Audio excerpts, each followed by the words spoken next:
আসসালামু আলাইকুম। দেশের অন্যতম সবচেয়ে প্রাচীন রাজনৈতিক দল বাংলাদেশ আওয়ামী লীগ আপাতত নিষিদ্ধ করা হয়েছে।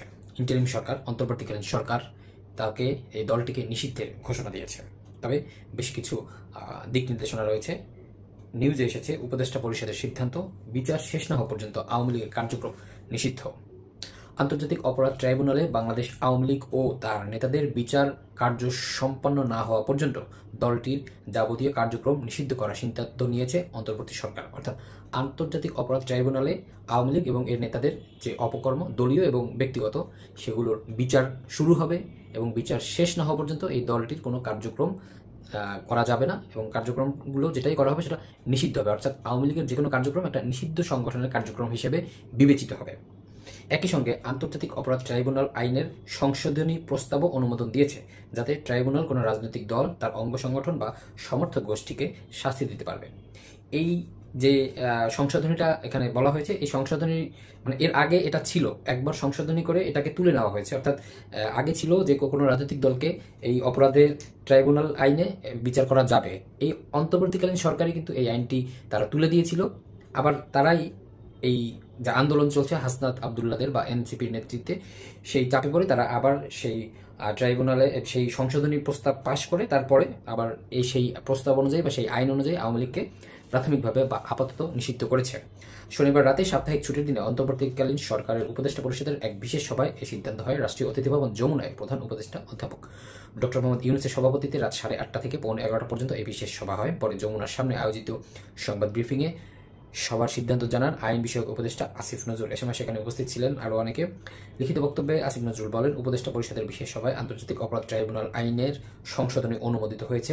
সংশোধনী অনুযায়ী আন্তর্জাতিক অপরাধ ট্রাইব্যুনাল কোনো রাজনৈতিক দল, তার অঙ্গ সংগঠন বা সমর্থক গোষ্ঠীকে শাস্তি দিতে পারবে।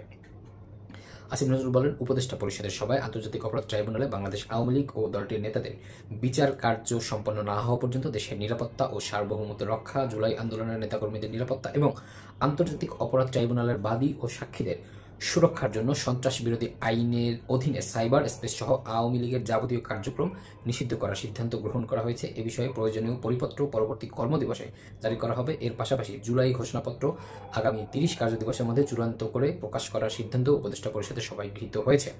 হাসনাতরা মানে এনসিপি নেতৃত্বে যে আন্দোলন চলছে, তাদের 3টি দাবি ছিল। তার মধ্যে এক হচ্ছে আওয়ামী লীগকে ঘোষণা করা রোডম্যাপ, এবং এই যে জুলাই ঘোষণাপত্র সেটিও তাদের একটা দাবি ছিল, সেটাও 30 দিনের মধ্যে হবে বলা হয়েছে। এবং আওয়ামী লীগকে নিষিদ্ধ করার দাবিতে 3 দিন ধরে টানা কর্মসূচি পালন করে আসছে বিভিন্ন রাজনৈতিক দল ও সংগঠনের নেতাকর্মী সহ ছাত্র জনতা। এমন পরিস্থিতিতে গতকাল এই রাতে জরুরি বৈঠকে বসে অন্তর্বর্তী সরকারের উপদেষ্টা পরিষদ এই সিদ্ধান্ত নিয়েছে।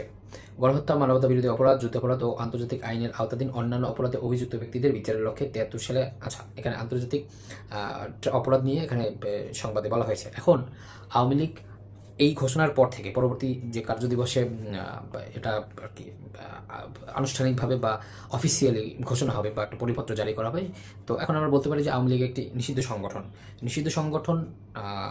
আসলে কিন্তু তাদেরকে অপরাধী হিসেবে চিহ্নিত করে নিষিদ্ধ করা হয়েছে, বিষয়টা সেরকম না।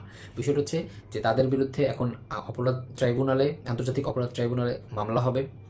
এর যারা নেতাকর্মী আছে, সুবিধাভোগী উল্লেখযোগ্য যারা, তাদের বিরুদ্ধে বিভিন্ন অপরাধ উল্লেখ করে মামলা হবে। সেই মামলাগুলো প্রমাণ হবে, তারপর তারা স্থায়ীভাবে নিষিদ্ধ হবে আওয়ামী লীগ।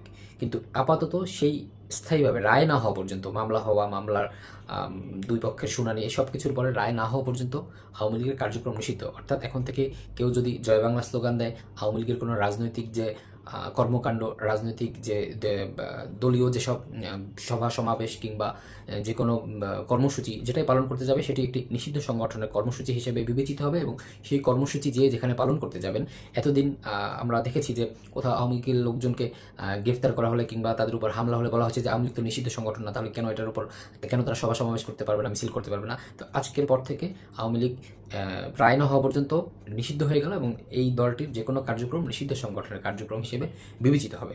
এখন এটা কতটা যৌক্তিক হয়েছে, উচিত হয়েছে কিনা, বা এই যে ছাত্র জনতা আমরা দেখেছিলাম যে এই শাহবাগে গণতন্ত্র মঞ্চ করে সেখানে যে জামায়াত নেতাদের যুদ্ধাপরাধের বিচার দাবি করা হয়নি, ফাঁসি দাবি করা হয়েছিল। তারা বলেনি যে আমরা সুষ্ঠু বিচার চাই, তারা বলেছিল যে আমরা জামায়াতের যারা আছে কাদের মোল্লা সহ সবার, সাইদির সবার আমরা ফাঁসি চাই। ঠিক একইভাবে হাসনাত আবদুল্লাহরাও কিন্তু চাপ সৃষ্টি করে সরকারের কাছ থেকে এই আওয়ামী লীগকে নিষিদ্ধের ঘোষণা এটি আদায় করে নিয়েছে। তারা কিন্তু বলেনি যে আওয়ামী লীগ নিষিদ্ধ হওয়ার মতো কাজ করেছে, কিন্তু সেটা একটা বিচার প্রক্রিয়ার মাধ্যমে আমরা সেই বিচার চাই, রায় চাই। তারা কিন্তু রায় চায়নি, তারা সরাসরি নিষিদ্ধ চেয়েছে। যাই হোক, সেই চাপে পড়ে যে এই সরকার আওয়ামী লীগকে নিষিদ্ধ করেছে, এটি আসলে বাস্তবসম্মত হয়েছে কিনা, বা একটি গণতান্ত্রিক দেশে একটি দলকে, একটি রাজনৈতিক দলকে এভাবে নিষিদ্ধ করা, যখন জামাতকেও নিষিদ্ধ করা হয়েছিল সেটার কিন্তু সবাই সমালোচনা করেছিল, তারপর আওয়ামী লীগ করেছিল। এখন আওয়ামী লীগ জামাতকে যেভাবে নিষিদ্ধ করেছে, সেই একই প্রক্রিয়ায় আওয়ামী লীগকে যে নিষিদ্ধ করা হলো, এটি আসলে যৌক্তিক কিনা, বা জামাতকে নিষিদ্ধ করার কারণে যদি সমালোচনা হয়ে থাকে, তাহলে আওয়ামী লীগকে নিষিদ্ধ করার কারণে সমালোচনা উচিত বলে মনে করেন কিনা। যদি আপনাদের কোনো মন্তব্য থাকে সেটি অবশ্যই কমেন্টে